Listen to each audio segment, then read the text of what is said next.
Good morning, everyone. I hope that you're all doing okay. This is me finally getting around to doing that question and answer video that I'd said that I would do a while ago. I've taken some time over this because I wanted to make sure that I spent some time thinking about each question and getting the best answers possible, and trying to make it as comprehensive as possible. So, the first question that I got asked was, my child's having difficulty with D and B and the letter formation of those and getting them confused and reversing them. Is there anything that we could do that would help her? So one way to help is to teach the child that they've got to write C before D. Okay, C before D. That forms the initial part of the letter formation for D. Okay. And that can just help to remember the direction of both the C and the D. Okay, so that's one way. Another way is for you to get your child to imagine that they are spelling out bed, and to do this with their fingers so they can see their B in their one hand as they face them and their D in the other, with that imaginary E in the middle. Finally, if a sing or rhyme is a little bit better for you to teach them, then bat before ball, doorknob before door. And this can be illustrated in the same kind of way, okay? Where we've got the bat before the ball, okay? And the doorknob before the door. Okay, where the straight line is the bat and the door, and this is the ball or the doorknob.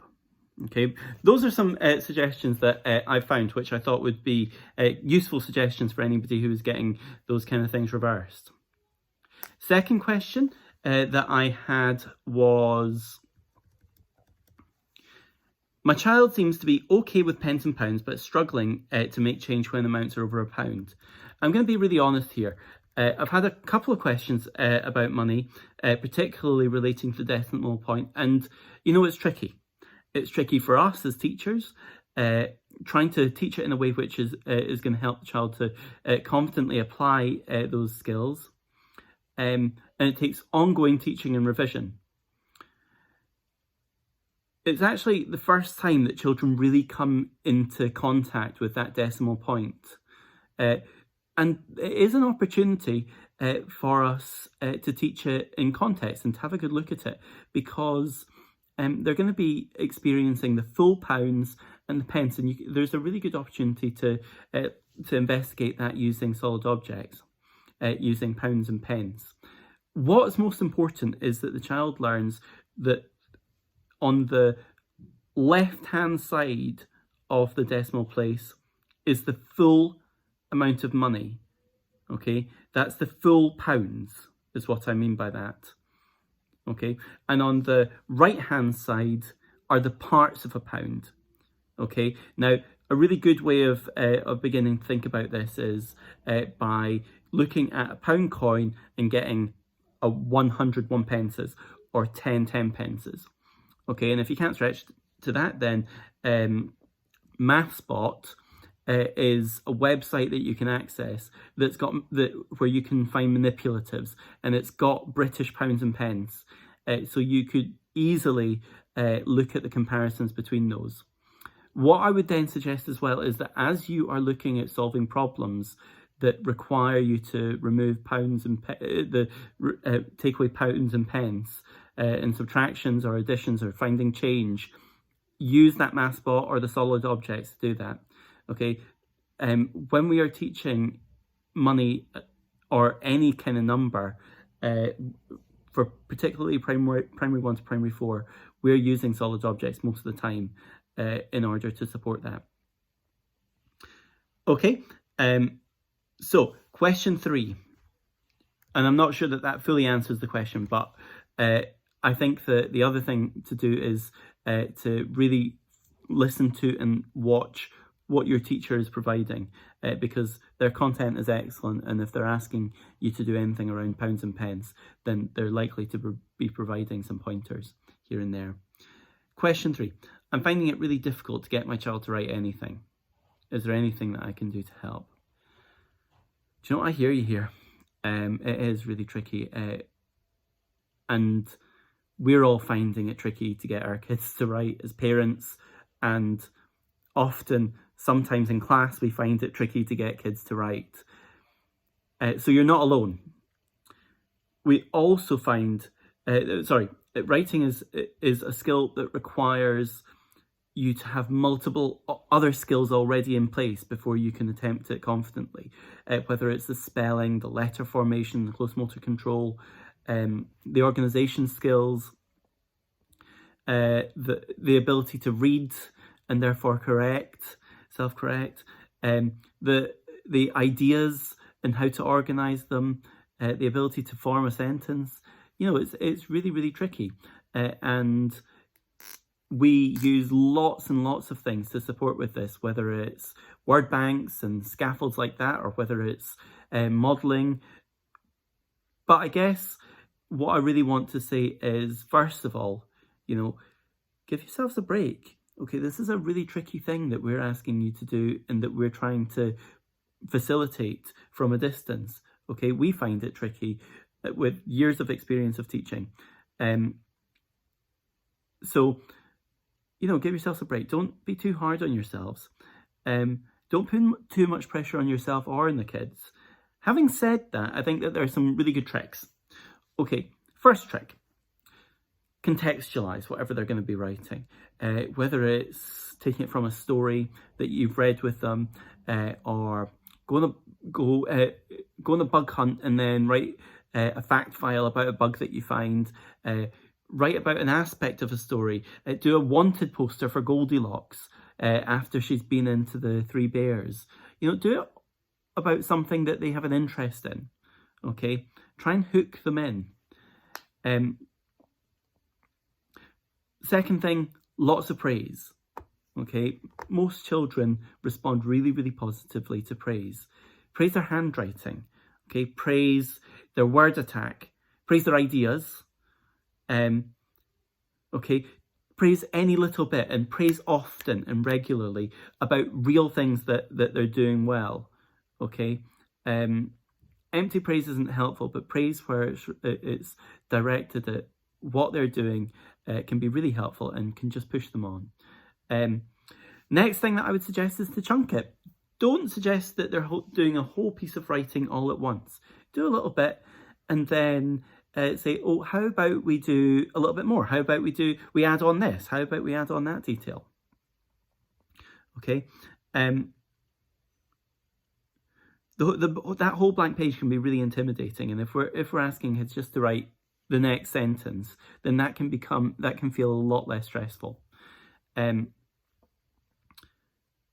think having a little bit of steel is important. Okay, maintaining that whilst we're not necessarily wanting them to do massive amounts of work, we do want them to do a little bit. And you need to judge this based on what your child's capable of and where they're at and what their mood is at that moment. But as I've said, your and their mental health and well-being are the most important things. And that leads me on to the final point, which is don't flog a dead horse, okay? When it's time to stop, stop. Even if the work isn't finished, it can be revisited, or we often start bits of work at looking at particular aspects of what we're going to be doing and end it there. So, as I've just said, your child's health and well-being are the most important things, and those are the things that we really, really care about. Okay. These are some slightly quicker questions to answer. Question 4. I can't get my child to concentrate or settle down to a task. Yeah, and it's really difficult again. I think that the only thing that I can suggest that is different to some of the things that I've already said about chunking and praise and is structuring your day. And I would suggest that you try and do this with your child.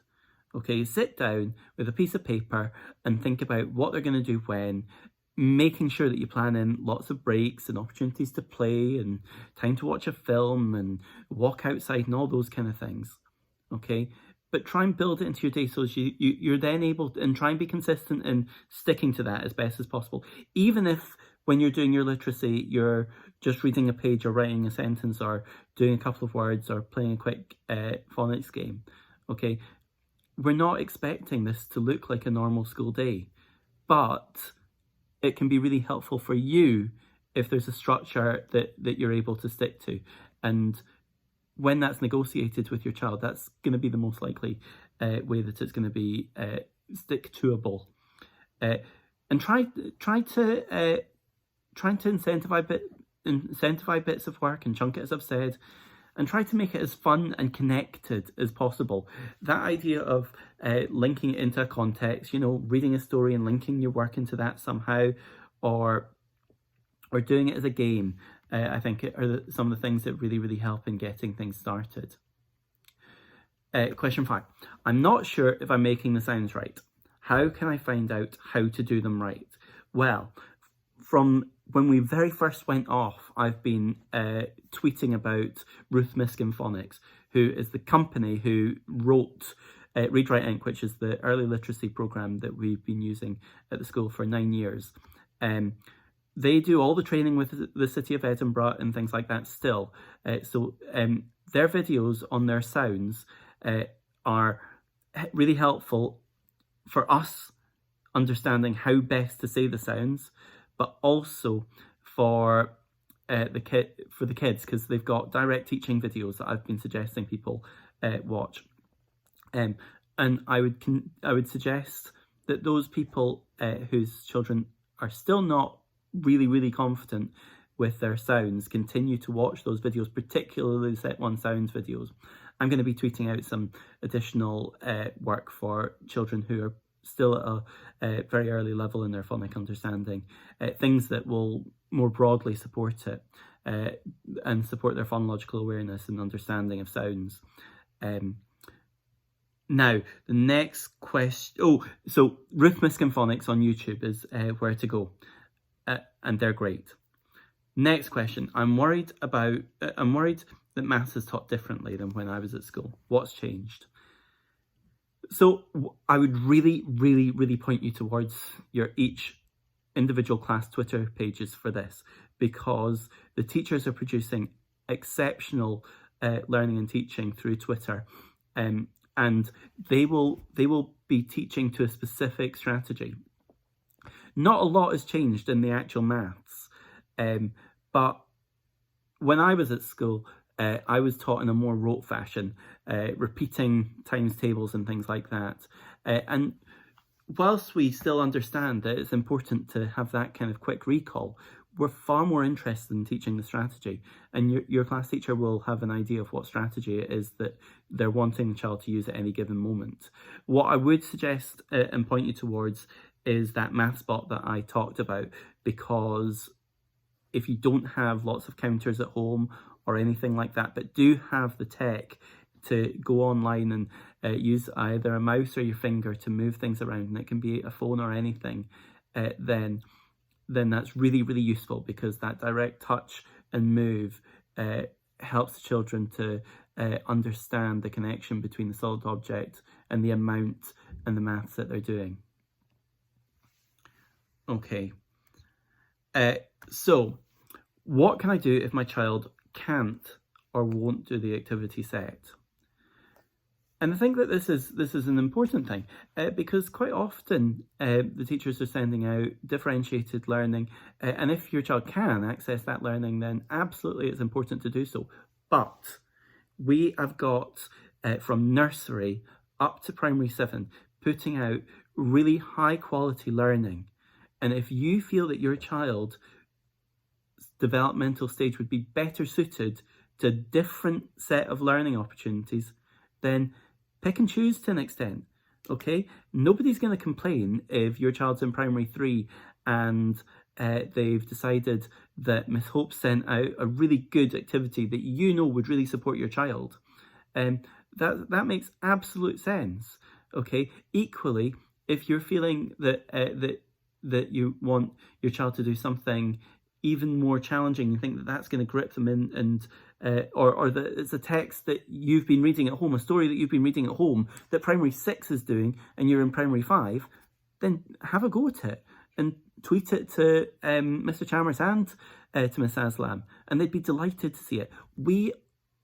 What we care about is that you guys are able to access bits and pieces of work that we offer that's linked into our curriculum and that we have chosen to be appropriate for your kids. But most of all, that you are happy and healthy and staying connected. Those are the things that we value most, okay? And as we return from this period, we will be working on building our health and well-being, because that's the most important thing. Without our health and well-being, without our mental well-being, learning becomes incredibly challenging, if not impossible. So that's what we're really, really engaged with. The academic learning as well is important, and teachers are taking a huge amount of time to put out really, really good quality, and whatever you can access of that, brilliant. That'll make us really, really happy.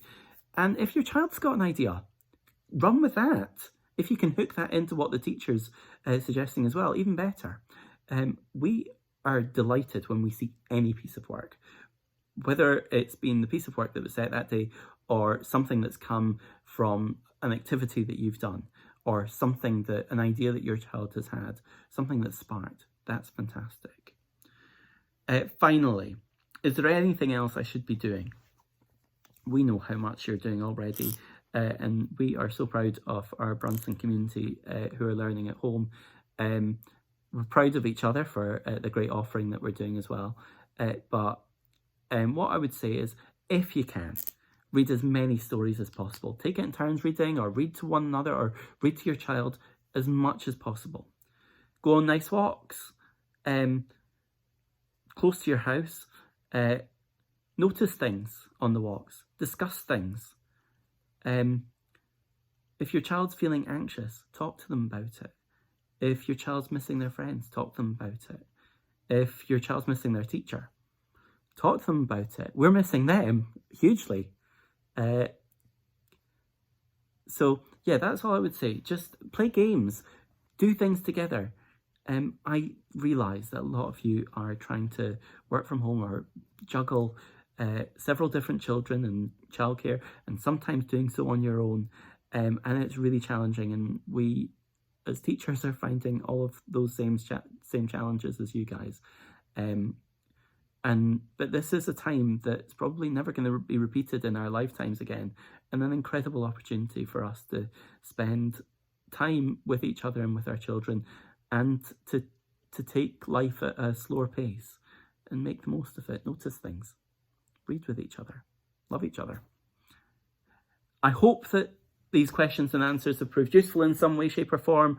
I've enjoyed reading the questions and putting together some of the responses. I know that my colleagues, if they watch this video, might have some additional feedback or pointers on any of those things. I really, really welcome that. Thank you so much for listening, and I hope that this helps.